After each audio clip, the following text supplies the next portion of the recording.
back to the second hour of Tampa Home Talk. I am obviously not Katrina Madewell. I am Adam Talley with Talley Insurance, joined by my co-host Leo Cannyn of Beryl Project Engineering and Inspections. And today we have a great second hour planned for you.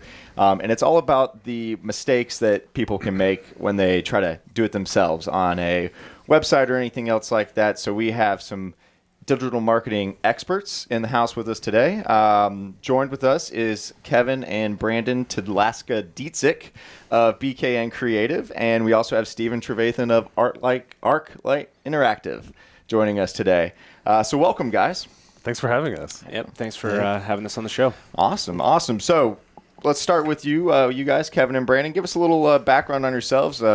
Going through this bio here, it looks like you guys have worked with some really, really big brands. So kind of tell us how you guys started. Yeah, we have. So Brandon and I actually we had individual careers, and then we actually came together and formed BKN Creative, which is a local full-service creative and marketing agency here in Tampa. But our industry, or our experience, is a little bit different. I'll let Brandon talk about his own, but I actually was with Whole Foods Market in their marketing department.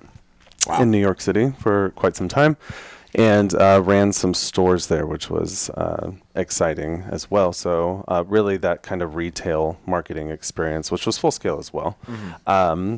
Anyway, I also got to work with big name brands like Macy's and New York & Company and more, and really focused on the marketing aspect, which was, non-traditional marketing to traditional marketing, and then digital as well, which was fun and exciting. And then I broke into the creative field in photography specifically. I was about to say, when did you get into that? Because that's awesome. A little bit different. Yeah, I actually started when I was 13 and always did it, but I, while I was at Whole Foods, not left Whole Foods yet, because they went through a transition, but went into more photography, fashion photography, wow. Which is when I went with New York & Company. So, but that's my side. Brandon really is on the design and graphics. And tell us a little bit about that. Yeah, so I've kind of jumped around to many different jobs. I've worked for educational software companies, mm-hmm. to different small boutique agencies, and I've worked for a lot of different brands in different industries, a couple being Starbucks and Red Robin, different agencies I've worked at. Making me hungry. Yeah, right. You're not going to eat a box of donuts now, are you? No. It was hard looking at burgers and shakes all day. I bet. But so we figured we could combine our talents doing mm-hmm. photography, videography, and design, and our experience with marketing, and kind of create our own brand out of that to help others. Wow. And we wanted to create a brand that was really built on passion, and work with other people, other brands, right. And other contractors who we have worked with before that were also very passionate about what they do, because really when it's built on passion, that's where success lies. Well, and you want somebody that's going to be responsive when you are mm-hmm. giving them mm-hmm. feedback and Absolutely. Everything, right? Before we get over to Stephen, I do want to say real quick, if anybody's ever seen my headshot on Facebook or anything else like that, Kevin is the mastermind behind that. So if you see me on Facebook Live, you know that sometimes I look a lot rougher than that. So if you want somebody to tune you up on a headshot, you got to go to Kevin. Now, Stephen, tell us a little bit about your background. I know when you first got into digital marketing, you were out in San Francisco, which is kind of like a hub for all that stuff. So why don't you dive into that a little bit?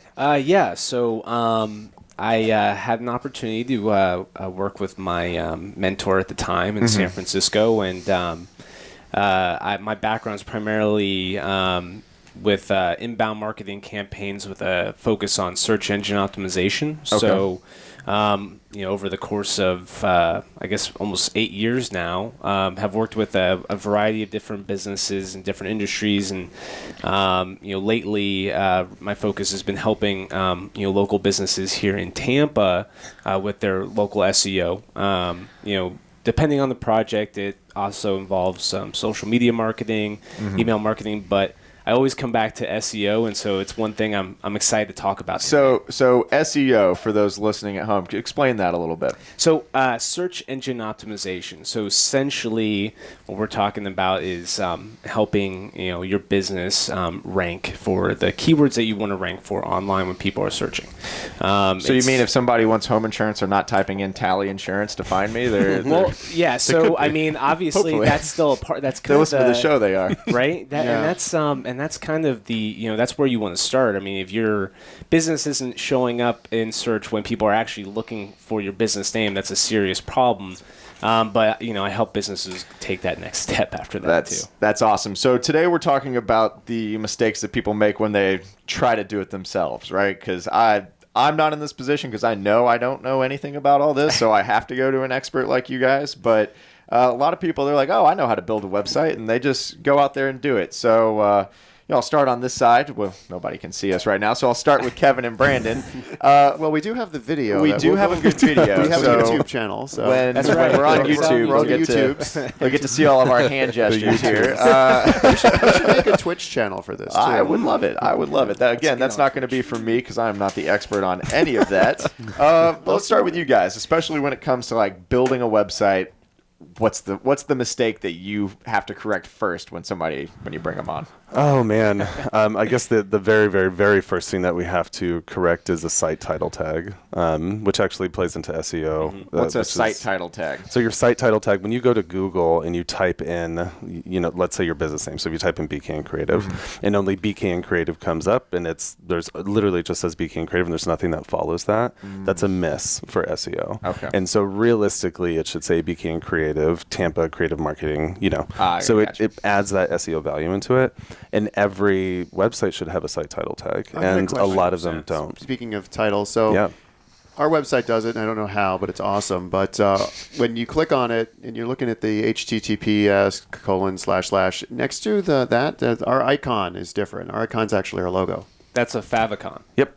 So that is just a little image that whoever did your website set up so that the browser knows to show it. It's kind of a little extra bit of branding. It's nice. Yeah. Which you should also have, which definitely is fun. Yeah. So, question for you, since we are talking about the very basic, what's in that HTTP whatever. Mm-hmm. You can't say PP on the radio. Sorry, they might not let us on YouTube either now. No, so how do you get your website to where it says secured next to it? Because oddly enough, I've been on some really big brand websites recently, and it says not secured, which, I'm like, all right, well, I'm reading a sports article, so I'm not too concerned about it. But, what's the difference there, and how do you do that? So what you're talking about there is a SSL certificate. So this is something that you would basically, for anyone listening out there, you would need to go to your hosting provider for this. So it's essentially just an extra layer of security.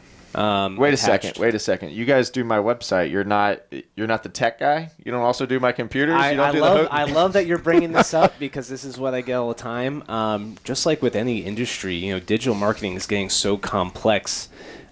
You can be a digital marketer and specialize in certain areas, but doesn't mean you're the IT guy who can do everything. Right. So, this is actually an area where with some of my clients, we can run into some issues, complications, because there is that expectation. Mm-hmm. But it really does take a team nowadays to make sure that all these things are happening in place because, especially make sure you have really good hosting. Because any reputable hosting provider will be able to set you up with an SSL certificate quickly, easily. Some of them even, depending on the package that you have paid for, will just provide that for free. So it's definitely worth the investment no matter what. Google has basically made it a ranking signal. Yeah. So, if essentially when they look at a website that doesn't have that SSL certificate, it means it's less secure. And for Google, that means it's not worth sending as much traffic to. Correct. Interesting. Yeah. So actually, this ties directly into our last hour. No matter what the profession is, you want to have the people that have above the bare minimum to be in it. You want certifications. If it's your website, if it's your home inspector, your insurance agent, your SEO people, you want them to be certified, which means they've done some level of extra training. Yeah. Absolutely. And it's important too. The cool thing too, websites are expensive. Usually, and they have some platforms that you can host and do easy access to, like Squarespace and Wix and more. And those sites actually have SSL certificates built in too. But recently, Squarespace actually went through. They lost all of their SSL. Wow. And websites were shut down for a day. Yeah. We'll have to talk more about that after the break. This is Leo Cannyn with Beryl Engineering and Inspection. I'm here with Adam Talley from Talley Insurance, Kevin and Brandon from BKN, and Steven from ArcLight. ArcLight, which is not on the bio sheet. When we come back, we'll talk more about that. You can always reach us at 813-377-2775. We'll be back right after the break. This is Tampa Home Talk.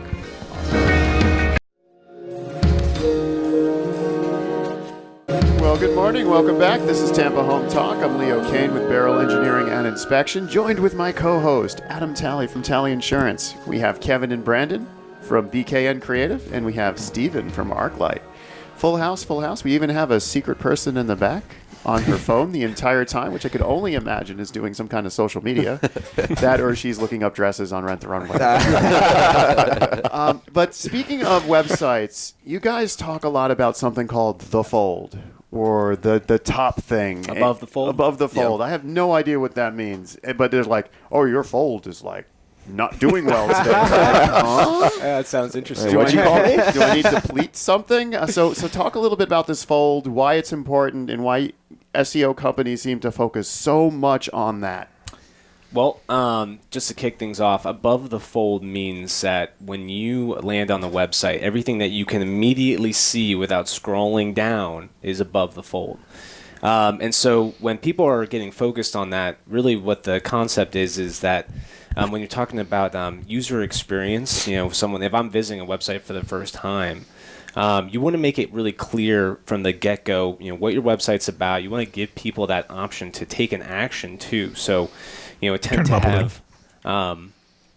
have that maybe a contact form or something that's kind of, hey, this is what we're doing, and here's something that we're providing for you, and here's how you can either contact us. You want to have all that above the fold, generally. But yeah, so that's kind of why it's so important, because if what I see is you got people that are maybe they are too focused on imagery or something like that, and they push important elements below the fold. That's kind of where some issues can come What into about play. videos? I've heard some people say you need to have a video on your homepage, and I've heard some people say it needs to be a YouTube video. Does that need to be above the fold, or is that even important on the front page? It really depends on your brand, I think. And, we've moved into a much more visual world, obviously. And so a lot of people are doing these, extravagant banners or video banners even as well. And I think some of it's also opinion-based too. I love to go to a website and see a video right away. Right. And I also come from a creative field. So for me, I'm much more compelled to stay on a site or scroll if there is some sort of catching creative immediately. Yes. That said, it is very important that you have content. And this is kind of something that we wanted to talk about too, is the content and design of your homepage. Obviously, you have to have a visual that is compelling enough to have somebody stay on your website. But it's very important that you have the right information where it needs to be on your site too. So, it depends. Steven, I think, can give an opinion on that too. Well, so, I'm sure people listening are maybe familiar with the concept of a landing page, right? You've done maybe a AdWords campaign or a Facebook ad, and you created a landing page with the offer that you want to send people to. Well, the thing is, your homepage is perhaps the most important landing page on your website. It's the landing page. It is the landing page. Yeah. And I think the thing is, people tend to kind of get, it's like, missing the forest for the trees. They're already thinking so far ahead about the rest of their website, all these different elements, and they overlook the homepage a lot of times. And that design element and impact that a homepage has is huge. Well, and just SEO on your homepage. So if you think about it, your homepage is really number one for Google too. Your SEO has to be built into that page, and that's a big miss for some people. What they'll do is they'll say, well, I'll put my services onto a services tab, right? I'll do this onto this tab. And really, there should be an element of everything on their homepage because of the SEO benefit. And if you don't, you're missing that. So when it comes to like the design aspect, how do you kind of tie that into where, okay, we have all this information that we need on there, but how do you make it look good? Yeah, right? well, I think I've seen a lot of clients we've worked with like to have a mix of different kind of icons and photography mixed in. So like calling out, say you have services, calling out the services with some kind of icon with some copy that kind of showcases that in its own, and then mixing it in with some larger images that help the page breathe, but give just enough content to help SEO and give you digestible bites and pieces of each of the rest of the pages of your website. So you mean I shouldn't choose the smallest font possible and just put like Maybe not. 8 paragraphs worth of information on there? You do this with your fingers. Yeah, right. Yes. Well, that brings me Zoom. to, Use your fingers. another point. And this is something where, like, I immediately, if I'm on, because let's face it, and I'm sure you guys know the actual statistics on it, but most of us, when we're going online, unless you're sitting in front of a computer all day like I am, you're going online on your phone. Yep. So I'll tell you the one thing for me that I think loses the most credibility is if I go to your website and on my phone and it's not mobile compatible, like I'm like, well, I can't trust this place anymore. I might as well say non-secured in the tab bar there. Oh yeah. I hate the websites I go to where I'm doing the thing with my fingers to make the font bigger, and the rest of the website's getting bigger, and the font stay the same size. Like, I still can't read you. That's not a good situation. It is not. No. Well, so the good thing is though, when we talk about mobile responsiveness, right?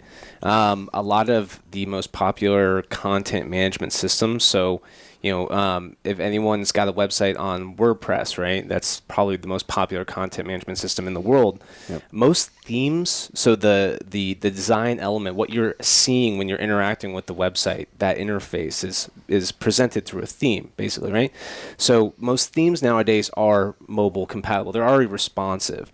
However, there's still things that you can do in order to improve that experience on mobile, such as making sure that the website speed is faster, and there are things you can do for that to make sure that your website loads faster. Yes, as you said, with text and with font, make sure it's highly readable. But I would say don't. You still, from my experience, you're still getting, a lot of my clients are still getting a good half and half. I wouldn't sacrifice desktop experience for mobile experience yet. So I would still keep that balance, but make sure you keep that. So question for the creative guys over here. How do I choose the right theme? Right? Because that's important for your industry too, right? Yeah. Yeah, well, I think a lot of it depends on what kind of functions you want to have, because a lot of themes have different kind of animations built in.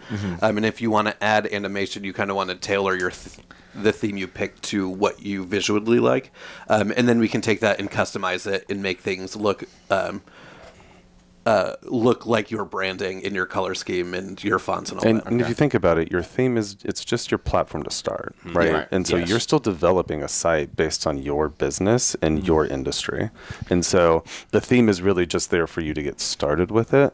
And you're still doing some coding in there. You're still adding elements in that site as you develop too. So question for you. You talk about themes and different industries and that kind of stuff. You guys do a lot with the food industry, or you have in the past, correct? Yep. So how does that kind of differ from your, brick and mortar type offices? Yeah, like so ours? that industry is all visual, right? And there's not as many.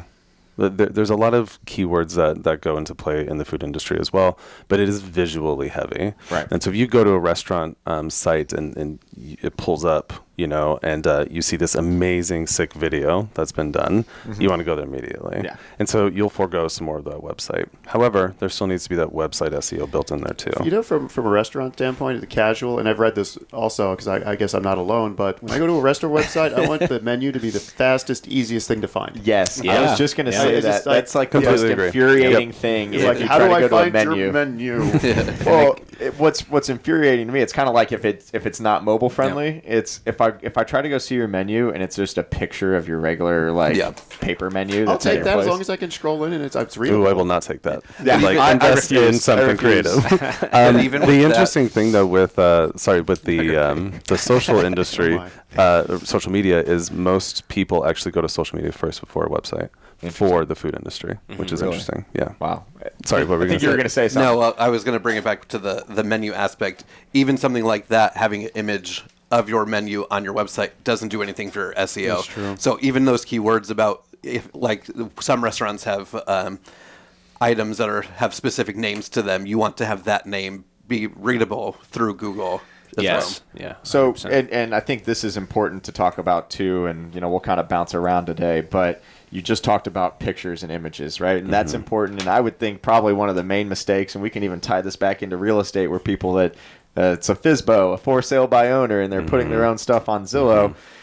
they're going around, or probably their like nephews going around and taking pictures on their iPhone, and that's the pictures that they're using, and that's probably not good either, right? It's no. No. We'll dive into that a little I mean, bit. the perfectly made food for photography is not meant to be eaten.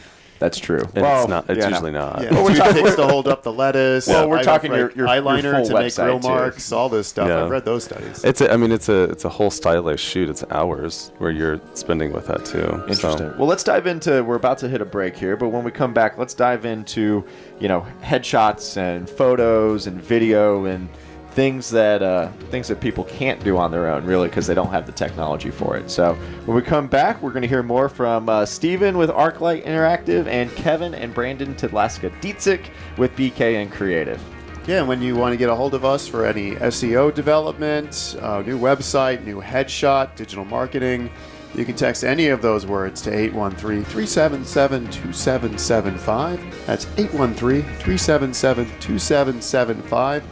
We have another half hour to tell you how to make your business more in your face, out there, findable, searchable, and menus readable for people like me and Pat, because we love a good menu, isn't that right, Pat? You're so right. You're so right.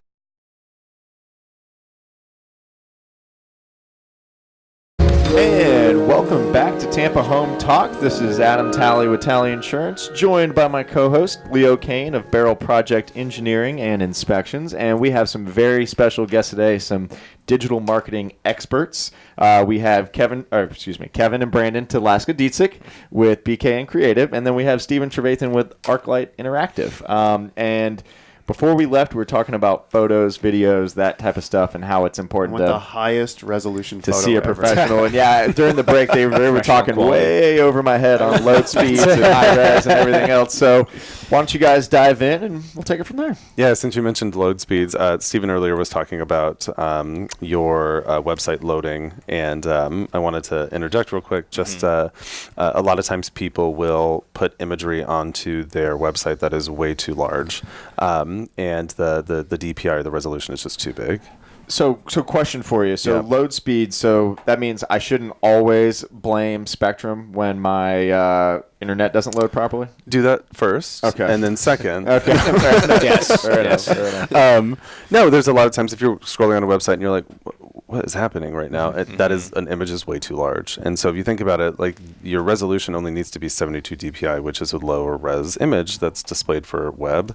And if you use way too high of an image on there, it can throw the color of the imagery off, and it will affect your load speed time. Right, so how is it's good to know. DPI different than resolution? Because I know like 640 by 480 or 1920 by 1080. Like So how is that all different than- over my head, boys. This is It's DPI or PPI, I guess, are the two acronyms that are used, and that's really about pixels.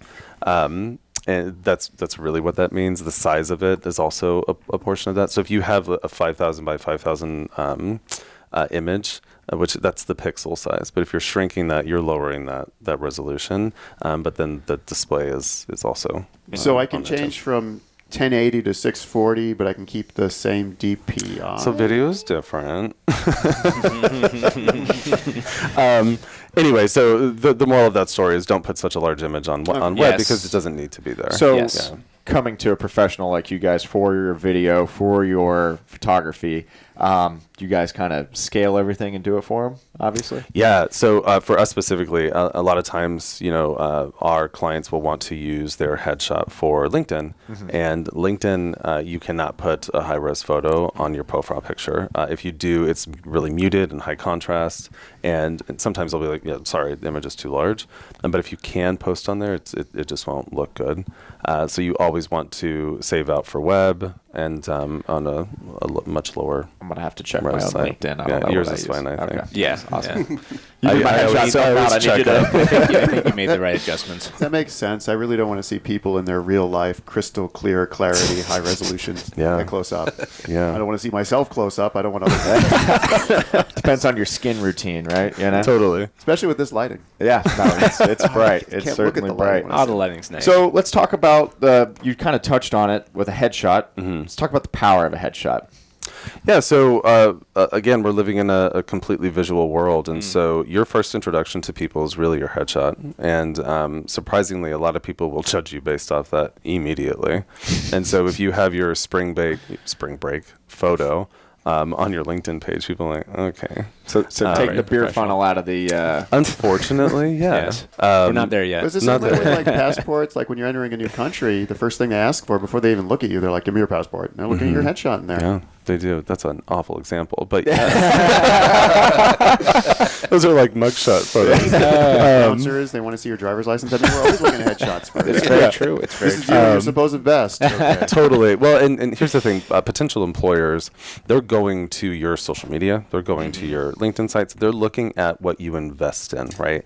And so they take you at a certain level if you don't invest in your identity or who you are, and that really is your headshot. So if you're not investing in you, they're not going to invest in you either, and it's that powerful now. Wow. Yes, and that's that's a the good same with your social media. You got to be careful what you're posting out there, because you put something on there, and an employer's like, nah, all right, bye. And So- you lose an interview. Yeah, so you got to not only brand your company, you got to brand yourself. 100%. Nowadays you do. 100%. Yeah. Interesting. Now, how often should you get a headshot? Well, every year, That's a good question. or when your body changes. And so if you gain weight, lose weight, you should get a new headshot. But really, everybody changes kind of significantly within a year. And so it's always good to get a refresh, right? But you as a Sad. person also choose in a year, or change within a year too. So it's just better to, So do get it you updated. Yeah, so do you do different headshots for different different type of industries, right? So like like a lawyer and a Yeah. chef probably need different type of headshots, right? Yes, and it depends on your industry. So either we do in studio shots or we do on location shots. So let's say that you actually I'll use somebody that we know, Current Chiropractic, that's in where are they at, Steve? Lithia. Lithia. Yeah, Lithia. So we actually did headshots for them, but we did them at their actual offices and not in a studio. And so they're just cool stylized shots that are in their space. And sometimes that works a lot better than like a lawyer who is totally okay doing it within their within our studio. But like a judge would actually be a little bit different too, right? Like Those are one in the usually in the courthouse, courthouse. right? Yeah. So kind of it really depends on the industry.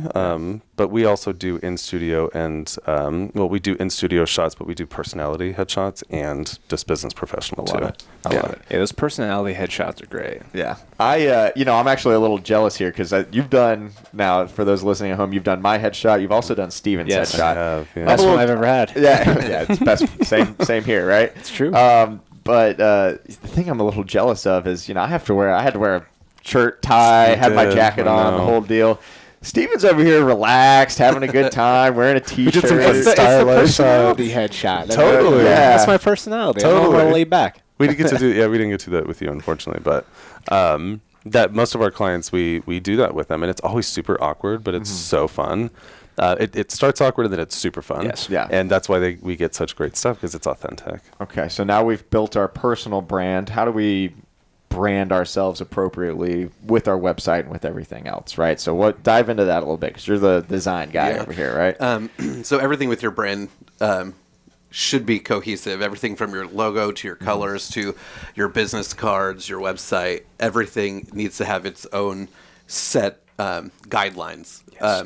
So like when we take on a new brand, we make sure that we spend a lot of time focusing on all the little details, like making sure your logo's on point, making sure the colors in the fonts that we're choosing are something that you'd want to see cross-functionally, because then once you set it up, there's nothing better than having it be all one nicely designed, unique content. And you typically don't deviate from your brand, right? So you Yes. establish a brand identity, a brand voice, and a brand story, and you follow that throughout, right? So then you're always building on the base of what your brand has become, but you stick with that in all of your designs and anything you're putting out photo-wise. All of it stays cohesive. So how do you choose the right color for your logo and everything else, right? Because I mean, It's easy for me. you love green. That's great. But you have some people. Oh yeah, my favorite color is brown, so I want that to be in my logo. I look at something brown, I'm like, yeah, you know what I think about when I see brown, right? So how do you pick? Well, a lot of times it's just knowing talking to our clients to figure out what they like, and then we'll use that. So if they do like brown, okay, what kind of brown can we find that is at least a nice shade of brown that we can pair with other ones? So you have your accent colors, your highlight colors to really make it pop. Hopefully they're like a tactical supply company. Exactly. Well, and all that comes out with, like, us specifically, and I'm sure that Steven does the same thing, is it's all based on, so before we do business, we meet people. Right. And we become we talk about like who they are, and we figure out what their story is, and most importantly, we want to know why they do what they do, and that is really where we start to develop what their brand identity is going to look like. We have to know who they are first, because really their brand is you, right? Even if it's still a business, you yourself are putting your passion into the brand, so it has to have an element of you. And so that really comes out. We just did a branding for a client. Her name's Katie Ray, katieray.com, and she's an amazing woman. And we branded her, right? So we talked to her, we got to know her. Headshots followed, and then really we dived into what do you like, what's your identity, like who are you, what colors do you like, and that's how we started to develop it. Interesting. So does that Well, so I just think it's that concept is so important nowadays, because it is one of the things, we're talking about mistakes people make, and I see a lot of companies and businesses, they skip that step, right? And I can't really, I don't know if I can say enough how important it is, because you get your brand identity, your brand guidelines laid out, and you basically have that starting roadmap for the rest of your marketing, right? Because content that you're going to put out there, the type of videos you're going to make, it should be guided by your branding. You want that consistency throughout, because that's how what starts to resonate in people's head. As you get content out there that is answering your target audience's questions, and they start to they see that you're providing that value, and there's that consistency in your brand. It makes it easier for them to remember your business and to connect. It's like building a relationship with someone in the real world. Yeah. You want someone to be consistent. If you get to know someone, and after a couple months they come back and they're talking in a different way, and they're wearing something different, acting completely different, that's going to be a kind of a shock. Right. I mean, that's like, I've gotten to know this person, now they're completely different. And it's the same with branding in this. Well, I guess another thing that probably people make a mistake on when they do it themselves is they're probably too close, right? So how are you going to look as I think a third party looking at how you should brand and that kind of stuff is probably helps a little bit, right? When I think that, when you start a business, you're hyper focused on, the number one thing, and that's growing your business, but you're missing the element of the base of that, and that is your branding, right? So a lot of people are like, well, I just need a logo, and it's like, it's actually more than that. Well, you have to look at it as an investment. Your branding is an investment into you and into your brand. So before you can see that ROI come in, you need to focus on that, and then it might take a couple months, but having that foundation to build on will help even more so than if you're just throwing out things just to have something out there. And look at top name brands, Starbucks, Whole Foods, Target, all of those, when you see their creative, that is their brand. And they consistently stick with their branding. That's a big deal, right? Whole Foods had a big shift when Amazon joined them. They had to mold their branding together, and that's a challenge. They've done a great job, right? They still kept identities and created a new one. Well, so it's interesting. Think back to companies like Starbucks when they changed their logo. It almost became controversial. Walmart, same thing. I mean, the changing of a big, huge brand's logo it's a big deal. People get very emotional about it. Well, you're attached, right? And that means they did a good job the first time, because you grew to be attached to that. I want my uppercase letters, Walmart. Oh, perfect. Well, that sound means we're getting ready for our next break. When we come back, now that we've talked about branding, we've talked about our website, we've got our headshot, I want to dive into the actual marketing aspect that people might make a mistake on, right? Because, anybody can go on Facebook and spend, $50,000 to $50,000 on ads, but how are they doing it right and how are they doing it wrong without coming to see an expert like you guys? Trying to figure out if you put your ads on Facebook, on Yelp, on Google, on Bing, on Yahoo. So if you have any questions or would like to get connected with Kevin, Brandon, or Steven, text 813-377-2775. That's call or text 813-377-2775, and we will get you connected with the experts. We'll catch you right after the break. Remember, love where you live, or let Katrina fix it. Well, good morning. Welcome back. This is Tampa Home Talk. I'm Leo Cannyn with Beryl Engineering and Inspection. I have Adam Talley with Talley Insurance next to me. Next to Adam, we have Kevin and Brandon with BKN Creative And to my right, in case you're watching this on our YouTubes, and if you like what you hear on YouTube, make sure you give us a thumbs up and subscribe. Indeed. We have Steven with ArcLight. So my question is, SEO companies, search engine optimization, talk about PPC, pay-per-click advertising or something. So how do I know if I want to optimize my website for search engines, or I just want to go all in on the fast money for the pay-per-click? What's the balance? I know it's industry specific, and then are some avenues like Facebook or Yelp better than others like HomeAdvisor and Angie's List? Well, okay. So in general, and I am biased, obviously, when it comes to this, but I would say you definitely want to make sure your website's optimized. I mean, just, even if you weren't planning on creating content, say you just wanted to have that website, make sure that it's optimized, that the pages you have, you've gone through, title tags are in placement, descriptions, images are compressed, you have proper headers, internal links to other pages on your website. Make it so that the experience that people have when they come to your website is a good one, and that they are guided. Your website's kind of, you can think of it as a funnel. When people get in there, you want to make sure that they are guided to take the action that you want them to take. Do you want them to just call you? Make sure it's easy. Make sure your number is bold. It's easily seen. If you want them to fill out a contact form, make sure that contact form is. What about pay-per-click advertising? Okay, yeah. So I'm going off on a tangent. So with pay-per-click advertising, right? Okay, so with pay-per-click advertising, it's definitely a helpful tool, especially when you're getting started. But it can help you get that immediate traffic, right? I would still recommend a balance. Perhaps if you're getting, if you have the budget for it, do some keyword research and maybe do some AdWords campaigns to kind of start immediately getting a little bit of traffic to your website before you're actually ranking for those terms. But again, you want that balance in place. So what's the, kind of want to dive back to you guys too on this. So when we are talking about balance, you got pay-per-click. I think you mentioned AdWords as well. Mm-hmm.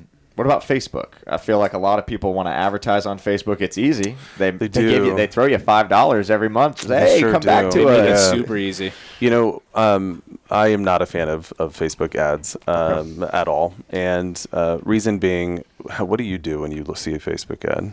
Do you scroll right past it? Do you ignore it and then you hit next? So usually think of that, wondering why I one. looked up sunglasses on Amazon and now I have 18,000 sunglasses. Sunglasses, yeah. Or you're talking about it and all of a sudden it's on your phone. So here's the thing about Facebook ads. We have never had a lot of success with advertising on Facebook specifically. Okay. And I think that and their algorithm is always changing. Mm-hmm. But when it comes to paid, you are paying for non-organic, what's the right term? The people who are traffic. Really not interested in you, right? You're just paying to look like you're getting something more, and you're not. And so over time, you'll lose those followers, right? It's just there's not a lot of success with the investment that you're putting in. There's other opportunities I think that you could do, like Google AdWords, right? Okay. There's a lot more that people could invest in outside of that. Now, one platform that is actually good for advertising is Instagram and LinkedIn. Really? Those are actually pretty good. And so really you have to understand the platforms and how you'll find value in them. Facebook is just one that I've never personally why do you think LinkedIn and you said Instagram, right? Mm-hmm. So why do you think they're better than Facebook, and does it matter what profession you're in on what you choose? Yeah, well, so Instagram has really become the number one platform for social media on a personal level, right? And so those are the people who you're targeting. Facebook has now become more of a business type of platform. So when you're targeting people to purchase your product, to buy into your concept, Instagram is really the way to do that with visuals that people are going to stop and look at, right? So those are really good. LinkedIn is also really good for B2B type of stuff, right? So if you're trying to advertise to reach out to other companies to do business with you on a B2B level, business to business, that's a really good platform for that. Interesting. Yeah. Interesting. What do you think? I mean, I agree. For me, in my experience with Facebook advertising, I've been able to have some success driving leads through that. But a lot of times I've used it kind of as a way to get some immediate brand awareness out. So a client that I was working with, we were they had a product that we were relaunching as its own new brand and competing with some big competition that was nationwide. So I wanted to get some more immediate brand awareness, use Facebook ads, kind of get a little bit of just, hey, this is what we're about out there.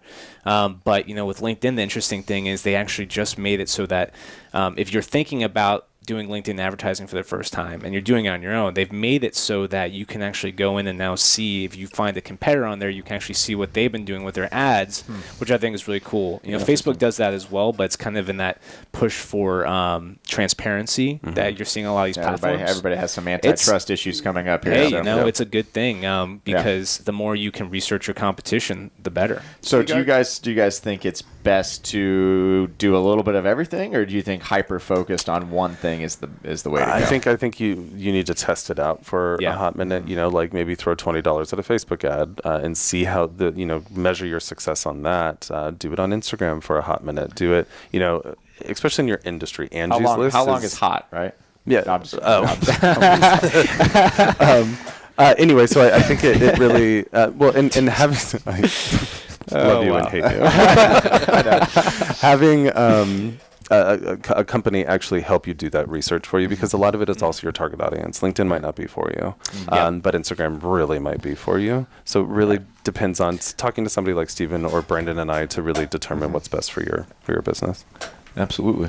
What about the search engines like Prodigy and AltaVista, Web Crawler? What about them?